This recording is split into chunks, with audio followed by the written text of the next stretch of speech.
Doctor, there must be a mistake. I'm sorry, Mr. Tunde, you cannot father a child. But I have silent 5 children. And that was the moment my perfect life. I used to believe I was the luckiest man alive. My name is Tunde, a successful businessman, husband of 10 years, father of 5 beautiful children. My first daughter was already 8 years old. Every evening when I returned from work, my children would race to the gate screaming, "Daddy is back." And honestly, that sound healed every stress inside me. My wife, Amara, was the kind of woman men prayed for. Calm, respectful, loving. Our marriage was the type neighbors pointed at and said, "God, when?" We hardly fought. Sometimes I would even help her prepare dinner while the children sat on the kitchen floor laughing and arguing over cartoons. I loved that woman with everything inside me. Until one afternoon, my entire life shattered inside a white hospital room. The doctor adjusted his glasses and said carefully, "Mr. Tunde, biologically, you cannot father a child." I laughed. Actually, I laughed hard. I told him he must have mixed up my result with someone else's because I had 5 children waiting for me at home. 5. The doctor apologized and advised me to run another test. I did. Then another. 3 different hospitals. 3 different doctors. One terrible answer. Sterile. I remember sitting alone in my car afterward, unable to breathe properly. My hands were shaking. If I couldn't father children, then whose children had been calling me daddy all these years? Suddenly, memories started changing inside my head. Every late phone call my wife received, every time she smiled at her phone, every outing she took without me. My mind poisoned everything. I drove straight to my childhood friend's office. Kunle had known me since we were boys. I threw the results on his table. He read them quietly and sighed. Then he said something that kept me alive that day. "Tunde, maybe you were not sterile all your life. Maybe it happened recently." For the first time that day, I felt small hope, but it still wasn't enough. I needed certainty. "There's only one way to know," he said carefully. "A secret DNA test." I stared at him for a long time before speaking. "You must never tell anyone, not even my wife," he promised. That evening, I got home, and everything felt different. The gate opened. My children ran towards me excitedly. "Daddy! Daddy!" Usually I would carry them immediately, but this time, I just stood there staring at them. My mind kept whispering, "What if none of them are yours?" I looked at my first son's face, then my second daughter, then the twins. And for the first time in my life, I felt anger when I looked at my own children. The thought terrified me. I entered the house quietly. My wife was in the kitchen cooking jollof rice, humming softly like she always did. I stood by the kitchen door watching her. This woman I trusted with my entire life. This woman I defended before everyone. What if she betrayed me? What if I had spent 10 years raising another man's children? What if my whole marriage was a lie? My chest started burning. She turned, smiled warmly, and came to hug me. But I couldn't hug her back. I felt cold, numb, infuriated. She stepped back immediately. "Tunde, what's wrong?" I forced a smile. "Nothing." But she kept asking questions, and I kept pretending. That night during dinner, I sat quietly staring at everybody like strangers wearing my family's faces. Then suddenly, a dangerous thought entered my mind. What if I stab all of them right now? I froze. Even me, I became scared of myself. Because for 1 second, it didn't sound impossible. I quickly pushed the thought away and excused myself from the table. The next morning, I secretly collected DNA samples from all 5 children and submitted them at a private hospital. The nurse smiled politely and said, "Your results will be ready in 1 month." "1 month?" I shouted. She looked startled. but she didn't understand. A man can lose his sanity in 1 month. For 30 days, I stopped sleeping properly. Every laugh in my house irritated me. Every touch from my wife felt suspicious. Every time my children called me daddy, my heart broke a little more. I was living with people I no longer recognized. But the worst part was, the more I searched for answers, the more secrets I started uncovering inside my own house. And one particular thing my youngest daughter said 3 days later made me question everything I thought I knew about my wife. Part 2 will shock you. 3 days after I secretly submitted my children's samples for the paternity investigation, something happened that nearly destroyed the little sanity I had left. It was around 10 p.m. The whole house was quiet. Rain was falling softly outside while everyone had already gone to bed. My wife had asked me several times that night what was bothering me, but I kept pretending I was tired from work. The truth was, I could no longer look at my family normally, not after what the doctors told me, not after the thoughts that had been eating me alive for weeks. That night I sat alone in the living room staring blankly at the television without even knowing what was playing. Then I heard whispers coming from the children's room upstairs. At first I ignored it. Children talked at night sometimes. But as I got up to switch off the kitchen light before going to bed, I heard a sentence that made my entire body freeze. Mommy told me not to tell anybody that Uncle Ben dropped us at school and brought us back home. The moment I heard that name, my heart nearly stopped. Uncle Ben. I stood motionless in the passage, completely frozen. Even my breathing changed. Because Ben was not just any man. Ben was my wife's ex-boyfriend. The man she loved before she met me. The man she waited years for. Back then, Ben traveled abroad promising my wife he would return for her. According to her, they had plans together. Serious plans. But after 4 years abroad, Ben suddenly disappeared completely. His number stopped going through. His social media accounts vanished. Nobody knew where he was. For years, my wife waited for him. 7 whole years. Then I came into her life. At first, she was emotionally distant. I could tell she had loved someone deeply before me. But with time, she opened her heart to me and we built something beautiful together. Or at least, that was what I believed. I loved that woman genuinely. I gave her everything: peace, loyalty, trust. And eventually she agreed to marry me. But few days after our engagement, Ben suddenly returned. I still remember that day like it happened yesterday. He came to see my wife unexpectedly. I remember seeing desperation in his eyes. The man practically begged her not to marry me. He said he still loved her. He said disappearing was not intentional. He said he came back for her. That day I was terrified of losing her. But my wife held my hands and reassured me. She told Ben it was too late. She chose me, or at least that was what I thought. After our wedding, I asked her several times if she still had any communication with him. Every single time she said no. I deleted his number. I blocked him everywhere. I never want anything to do with him again. And because I loved and trusted my wife with my whole heart, I believed her completely. But standing there in that dark passage, listening to my daughter whisper about Uncle Ben, all those old memories came crashing back into my head violently. My mind started racing immediately. Was my wife secretly still talking to him all these years? How often had he been around my children? Why would another man be dropping my kids at school without my knowledge? Why did she tell them to keep it secret from me? Then another terrifying thought entered my mind.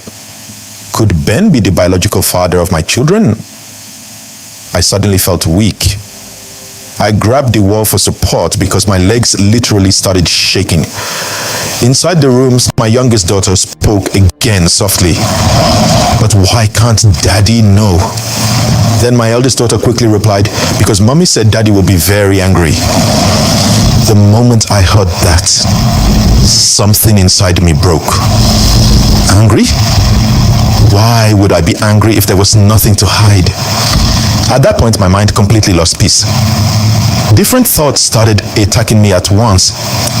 Maybe my wife never stopped loving Ben. Maybe she settled for me because he disappeared. Maybe the moment he returned, their relationship started again secretly. Maybe while I was busy working hard and providing for my family, another man had access to my home. Another man had access to my wife. Another man had access to my children. I stood there listening to my daughters continue whispering while my chest burned with anger and confusion. Part of me wanted to enter that room immediately and demand answers from everybody. But another part of me was afraid, because deep down, I was no longer sure I was ready to hear the truth. That night I barely slept. I kept turning beside my wife while she slept peacefully, completely unaware that my mind was slowly turning into a battlefield. I looked at her face in the darkness and remembered all the years we spent together. The sacrifices, the laughter, the promises. Were they all lies? Or was I slowly destroying my own marriage with suspicion? I honestly did not know anymore. But one thing became clear to me that night. The paternity investigation was no longer enough, because now I needed to know the truth about Ben to be continued. Hearing my daughters talk about Ben that night, something inside me changed completely.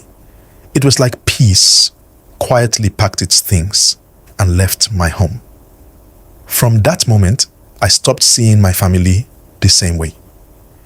Every smile looked suspicious. Every whisper sounded dangerous.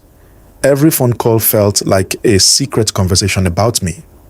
And the worst part, my wife had absolutely no idea what was happening inside my head. The next morning, I sat quietly at the dining table, pretending to drink coffee while watching my children prepare for school. Normally, mornings in my house were chaotic and beautiful.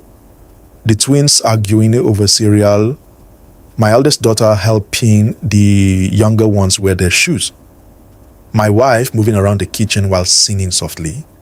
Those little moments used to make me happy. But now, every sound irritated me. I kept staring at my children, wondering if another man's blood was flowing inside them. Even writing this now makes me hate myself, because those children loved me completely, and I was slowly becoming a stranger to them. Then my wife walked into the dining room wearing a beautiful yellow gown. She smiled warmly the moment she saw me. "Good morning, babe," she said gently before kissing my cheek. I forced a smile, but deep inside, I felt nothing except confusion and anger. As the children rushed outside for school, I noticed something strange. My wife's phone rang. The moment she looked at the screen, her expression changed slightly. Then she quickly stepped outside to answer the call. At first, I told myself not to overthink it. But when she noticed me watching her through the window, she immediately ended the call. My heart sank instantly. That single moment ruined my entire day. Who was she hiding from me? Was it Ben? Or was my mind simply looking for reasons to destroy my marriage? The questions refused to stop. At work that afternoon, I couldn't concentrate on anything. I tried attending meetings. I tried reading documents, but my mind kept replaying everything. The whispers, the hidden phone call, Ben dropping my children at school, the paternity investigation. It felt like my entire life was slowly collapsing in front of me. Then suddenly, I did something I never imagined I would do in my life. I asked my driver to secretly follow my wife. Even saying those words made me feel ashamed, because this was the same woman I once trusted blindly. The same woman I defended proudly in front of my friends. But suspicion had poisoned my heart completely. For the next 2 days, my driver reported nothing unusual. She went shopping, sir. She picked the children from school. She attended the church meetings. She went home. Everything looked normal. And strangely, that made me even more uncomfortable. Because my mind kept whispering, She's just careful. By the third day, I had almost convinced myself to stop overthinking everything. Maybe I was losing my mind. Maybe fear was turning me into a monster. Then, around 4 p.m. that afternoon, my driver called me unexpectedly. The tension in his voice immediately made my chest tighten. "Sir." "Yes?" "Madam is at a cafe with a man." The moment I heard that, something inside me dropped. My hands became cold immediately. "Who is the man?" I asked. There was a brief silence before he answered. "Sir, I think it's Ben." I don't even remember how I grabbed my car keys. I left work immediately without informing anybody. The entire drive there felt endless. Different thoughts kept attacking my head violently. Maybe this was finally the truth. Maybe my wife never stopped loving him. Maybe I had been living inside a lie for 10 years. At some point while driving, I realized my hands were shaking badly. That was when I understood something terrifying. I was no longer emotionally stable. When I finally arrived at the cafe, I parked across the road where they couldn't notice me. Then I looked through the glass window, and there he was.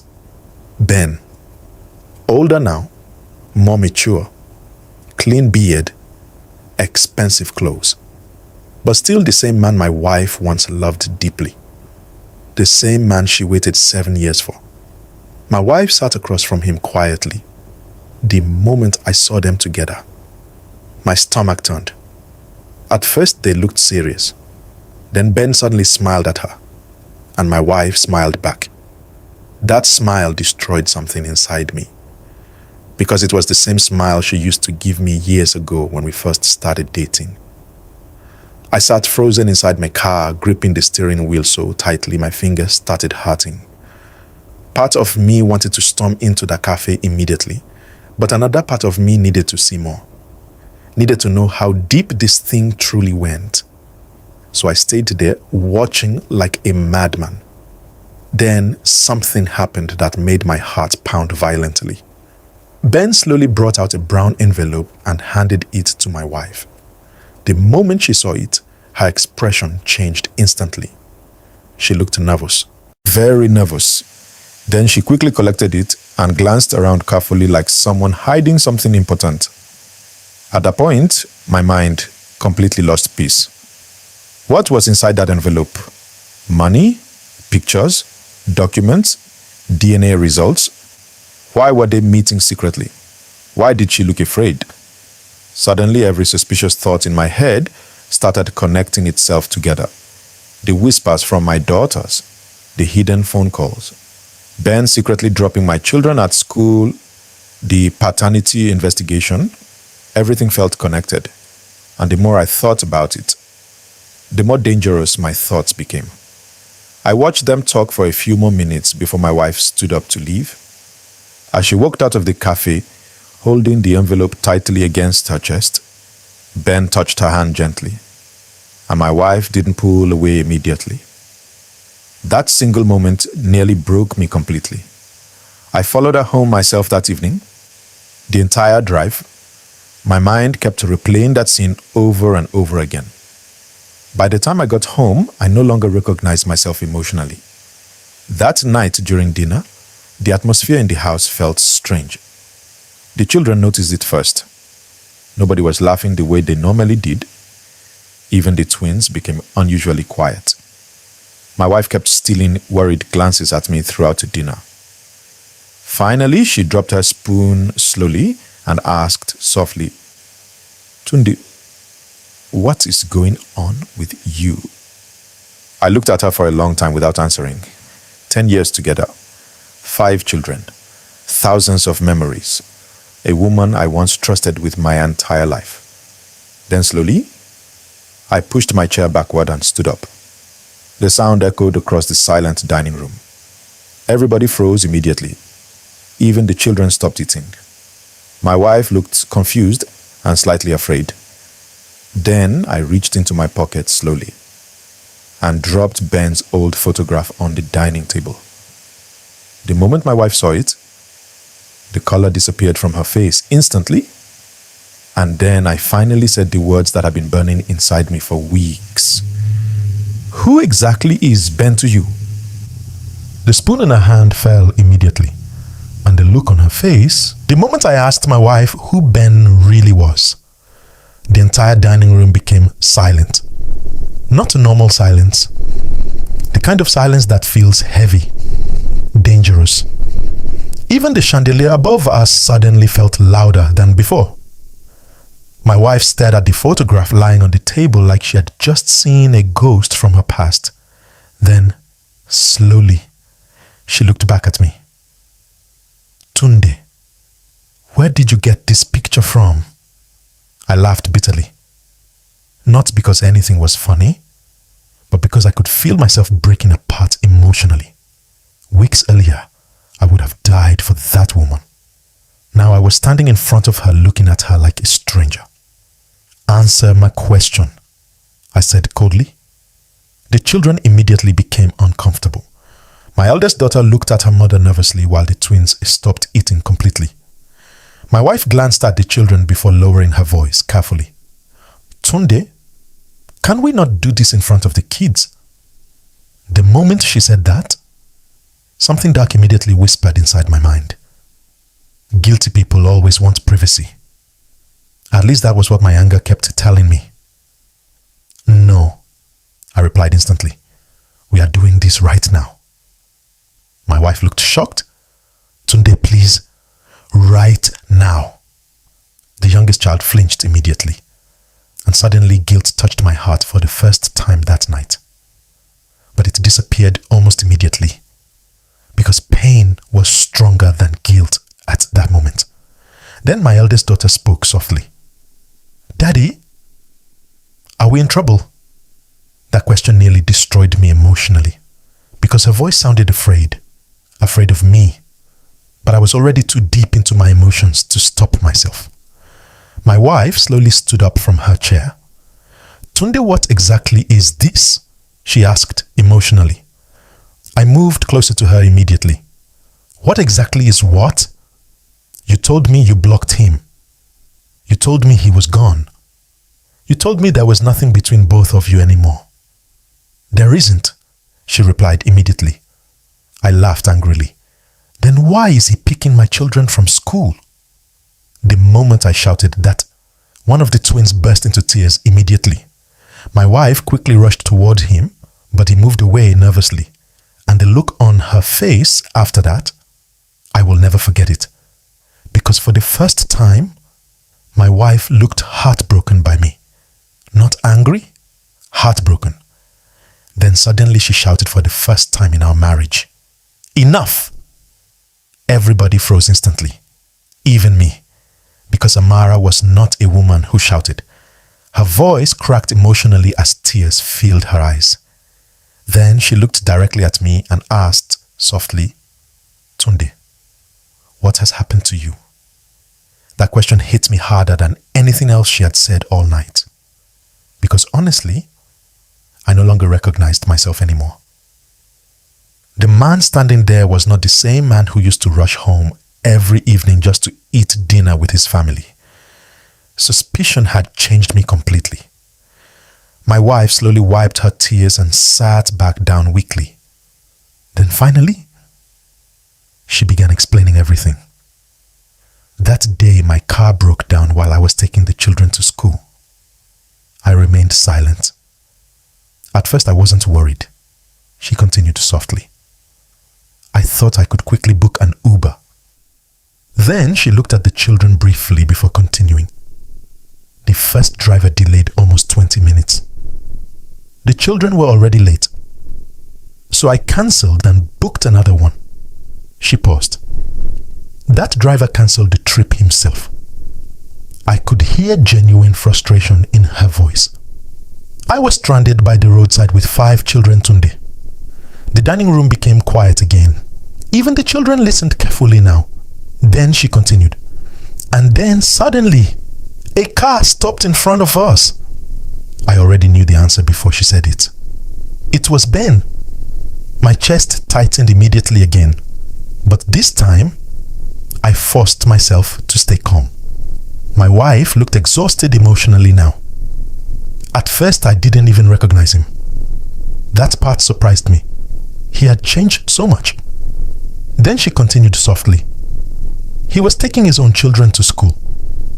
That statement caught my attention immediately. His own children.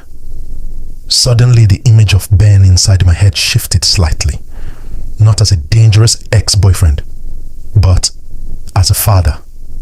Still, the pain inside me remained. My wife continued speaking quietly. I honestly didn't know what else to do. The children were already panicking because they were late. My car was damaged.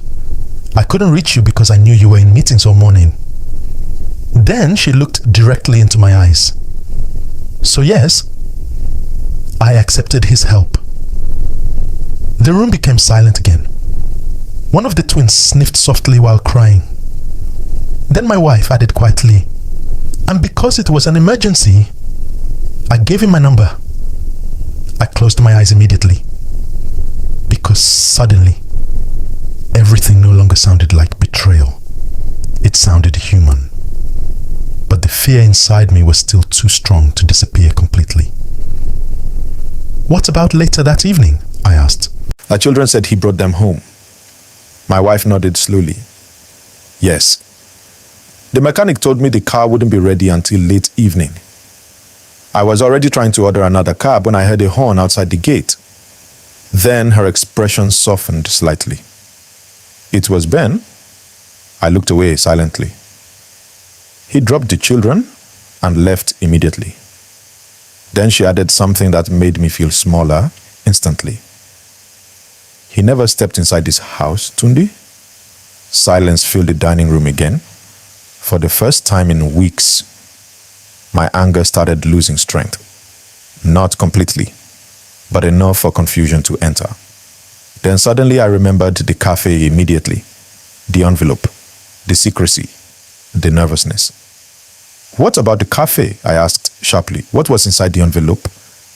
The moment I asked that question, my wife became quiet again, and immediately my heart became heavy because silence still terrified me. Amara? She looked down slowly before speaking. It was my mother's necklace. I frowned immediately. What? I gave it to Ben years ago before he traveled abroad. The entire room became quiet again. My wife's voice softened emotionally. The day he was leaving the country, I gave it to him at the airport. I told him to keep it safe until he returned. I stared at her speechlessly. After we got married, she continued quietly, I completely forgot about it. Then tears rolled down her face again. So when Ben saw me that day by the roadside, he later contacted me because he still had it. Suddenly, the cafe scene replayed differently inside my mind. The envelope, her nervousness, the secrecy. Not romance, fear of misunderstanding. Then my wife looked directly into my eyes and said something that shattered me emotionally. I hid it because I was afraid of exactly what is happening right now. That line hit me harder than any insult possibly could, because deep down, I realized she was right. Silence filled the dining room again. The children looked confused and emotionally exhausted. Then suddenly my youngest daughter asked softly, Mommy, are you and Daddy fighting because of us? The moment I heard that question, something inside me broke completely. Because my children were now carrying the weight of my suspicion. My wife immediately hugged her tightly while crying softly. And for the first time since all this started, I felt ashamed. Not angry, ashamed. Then suddenly my phone began vibrating loudly on the table. Everybody looked down immediately. My heart nearly stopped when I saw the caller ID, the hospital. The entire room became tense again. My wife looked confused. I stared at the phone without moving. It rang once, stopped, then started ringing again immediately. And this time, my hands began shaking. Part 5 will break your heart. After the confrontation that night, nothing in my house remained the same. The warmth disappeared completely. Even the walls of my own home started feeling strange to me. That night, after the children went upstairs quietly, my wife and I sat in the living room without saying a word to each other. The silence between us was painful. Not angry silence, broken silence. My wife sat at the far end of the couch staring into space while wiping tears from her face occasionally. I wanted to speak. I wanted to apologize, but something inside me refused to let the words come out. Because even after hearing her explanation, fear still remained inside my heart. What if she was telling the truth?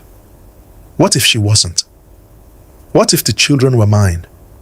What if they weren't? Those questions kept destroying me mentally. Then suddenly my wife spoke softly without looking at me. "You scared the children today." That sentence hit me harder than anything else, because deep down, I knew she was right. Earlier that night, my youngest daughter refused to hug me before going upstairs. That had never happened before. Even my eldest daughter kept looking at me carefully like she no longer felt safe around me. And that realization destroyed me slowly. The next morning, the atmosphere inside the house became worse. The children were unusually quiet during breakfast. Nobody laughed. Nobody argued over food. Nobody even asked me for money before school. It was like fear had entered my home and settled down permanently. Then something happened that completely shattered me emotionally. As the children were leaving for school, my youngest son stopped at the door and looked back at me. "Daddy?" His voice sounded uncertain. "Yes?" I answered softly. He hesitated briefly before asking, "Are you still angry with us?" The moment I heard that question, my chest tightened painfully. Because my own children thought they had done something wrong. I immediately stood up from the dining table. "No, son. No." But before I could finish speaking, he quietly nodded and followed his siblings outside. That morning, I cried alone inside my office. For the first time since this nightmare started, I began realizing something terrifying. I had already started destroying my family long before getting any answers. Then, around noon, the hospital called again. The moment I saw the number, fear rushed through my body instantly. I stared at the phone until it stopped ringing. Then, a few minutes later, they called again. I still didn't answer. Because at that point, I realized something about myself. I was no longer afraid of losing my family. I was afraid of the truth itself.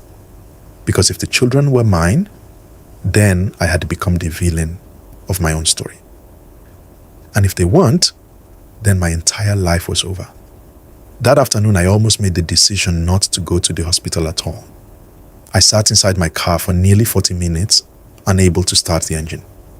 My mind kept giving me different excuses. Maybe the results can wait. Maybe I'm not emotionally ready. Maybe I should just forget everything and move on. But deep down, I knew I could never truly have peace without knowing the truth. Then my phone vibrated again. It was the hospital. This time I answered. "Hello? Mr. Tunde, your results are ready. We have been trying to reach you." My throat suddenly became dry. "Okay," I whispered weakly. "We'll be expecting you today," Dennis replied gently. After the call ended, I sat quietly inside the car for a long time. Then finally, I started the engine. And honestly, that drive to the hospital was the longest journey of my life. Every traffic light felt endless. Every delay irritated me. At some point, I almost turned the car around and went back home. My hands were shaking so badly on the steering wheel that I had to stop twice to calm myself down. Different thoughts kept attacking my mind. I remembered my wedding day, the birth of my first child, the nights my children slept on my chest, the times my wife waited for me after work just so we could eat together. Then suddenly darker memories followed. The suspicion, the anger, the secret investigation, the thoughts I was ashamed of. And for the first time, I became scared of the kind of man I had turned into. When I finally arrived at the hospital parking lot, I couldn't come down immediately. I just sat there staring at the hospital building. My heart was beating so loudly it almost felt painful. Then finally, I forced myself out of the car. The walk to the reception felt unreal. Every sound inside the hospital suddenly became louder. Footsteps, conversations, phones ringing. Even the smell of the hospital started making me nervous. I sat down at the reception area pretending to stay calm. But inside, I was completely falling apart. Every few seconds, I kept looking toward the doctor's hallway. Every time a nurse opened a door, my heart jumped. Then suddenly the receptionist called another patient's name. Mr. Daniel? I immediately stood up from my chair. The receptionist looked confused. Sorry, sir, not you? People at the reception turned to look at me briefly. Embarrassed, I slowly sat back down. A few minutes later, another name was called. Again, I stood up. Again, it wasn't me. At that point, every name sounded like Tunde to me. Every sound made my heart jump. Sweat covered my hands despite the cold air conditioning. I kept imagining different outcomes inside my head. What if the children weren't mine? What if only one child was mine? What if none of them belonged to me? The thoughts were driving me insane. Then finally, a nurse walked out holding a file. Mr. Tunde? This time, it was actually... I slowly stood up from the hospital waiting chair. At that point, my heart was beating so loudly I could barely hear anything else. The doctor looked serious. Too serious. And somehow, that made everything worse. Please come into my office, he said calmly. As I followed him, my legs suddenly felt weak. For 1 whole month, I had tortured myself mentally. 1 whole month of sleepless nights. Anger, suspicion, fear. And now, everything was about to end. Or destroy me completely. The doctor sat down quietly and opened a brown file on his desk. I noticed he kept adjusting his glasses like someone trying to choose his words carefully. That immediately scared me. Doctor, I said softly, please just tell me the truth. He looked at me for a few seconds before speaking. Mr. Tunde, before we continue, I need you to stay calm. The moment he said that, my stomach dropped instantly. My hands started shaking under the table. Then slowly, the doctor pushed the file towards me. I looked down at the papers, but suddenly became too afraid to read them. Doctor, I whispered, please, just say it. The room became silent. Then finally he spoke. The children are biologically yours. For a few seconds, I stopped breathing. I just sat there staring at him blankly, because my brain could not process what I had just heard. What? I asked weakly. The test confirms that all 5 children are yours. The moment those words entered my ears, everything around me became blurry. Suddenly, all the horrible things I had thought about my wife started replaying inside my head. The secret investigation, the anger, the accusations, the coldness, the violent thoughts I was ashamed of, and worst of all, the fear I had put into my children's hearts. My chest tightened painfully. No, I whispered. That's impossible. The doctor frowned slightly. Mr. Tunde? You told me I was sterile, I said emotionally. You told me I couldn't father children. The doctor nodded calmly. Yes, based on your recent condition. My head snapped up immediately. Recent? The doctor opened another document inside the file. Mr. Tunde, sterility is not always lifelong. My heart started beating again. There are cases where it develops later due to stress, hormonal complications, infections, medication history, or underlying medical conditions. I stared at him speechlessly. Then slowly, a terrifying realization entered my mind. You mean, I whispered. The doctor nodded carefully. You are capable of having children during the earlier years of your marriage. At that point, I completely broke emotionally. I covered my face with both hands as tears rushed out uncontrollably. Because suddenly, I realized my wife had been innocent all along, and I had destroyed my family with suspicion. The doctor remained quiet while I cried silently inside his office. The doctor's words kept echoing inside my head long after I left his office. All 5 children are biologically yours. I should have felt happy. I should have celebrated. I should have fallen to my knees thanking God. But instead, I felt pain. Unimaginable pain. Because at that moment, I realized something that completely broke me emotionally. My wife had been innocent all along, and I had spent weeks slowly destroying the people who loved me the most. As I walked out of the hospital holding the results in my hands, I couldn't even look at the paper anymore. That envelope suddenly felt heavier than anything I had ever carried in my life. Not because of what was inside it, but because of what it revealed about me. The problem was never my family. It was my fear, my suspicion, my insecurity. I sat inside my car for almost 30 minutes, unable to drive. Then finally, I drove straight to my best friend's office.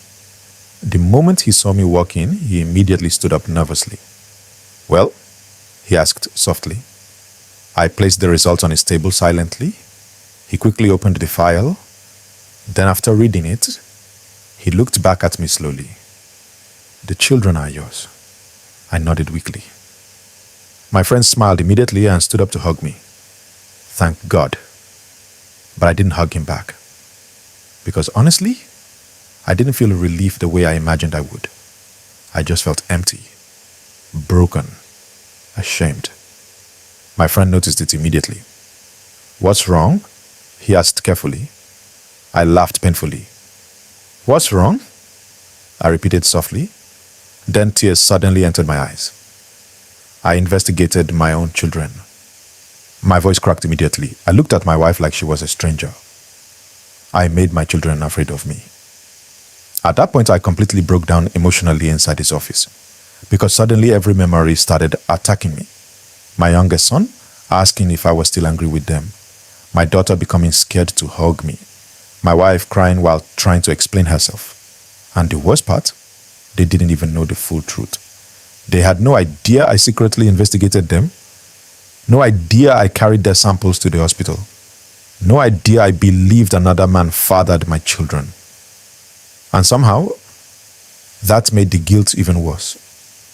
My friend sat quietly beside me for a long time before finally speaking. "So what are you going to do now?"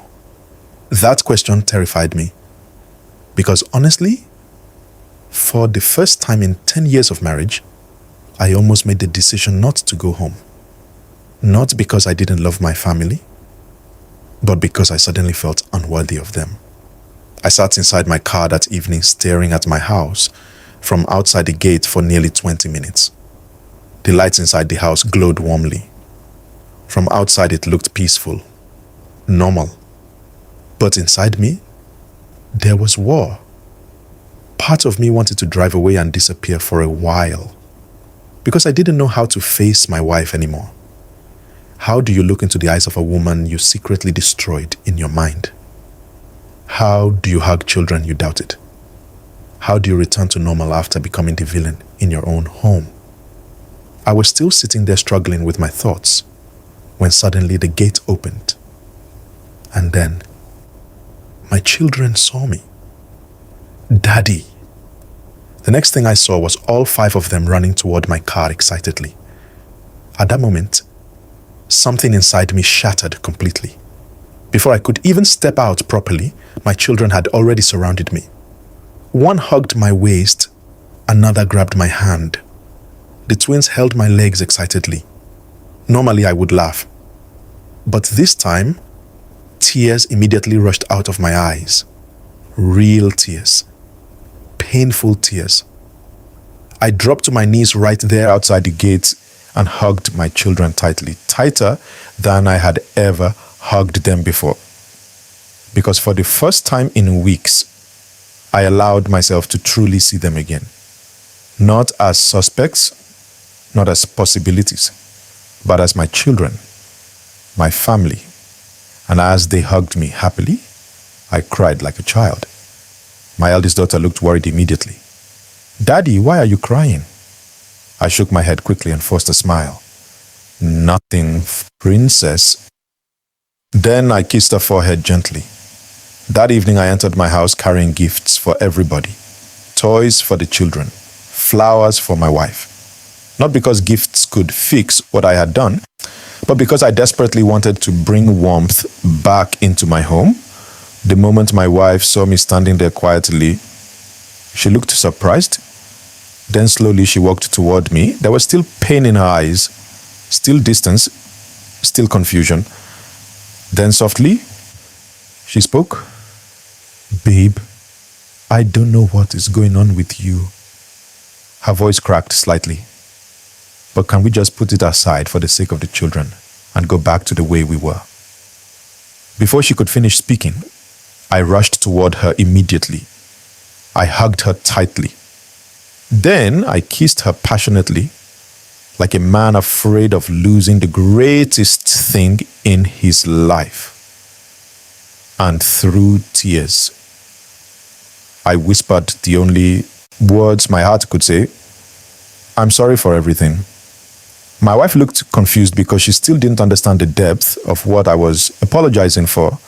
And honestly, I never told her. Till today, the DNA results remain a secret. My wife never knew. My children never knew. And slowly, our family healed again. But sometimes late at night when everybody is asleep, I still remember the kind of man fear almost turned me into. And every single time, I hold my wife and children a little tighter.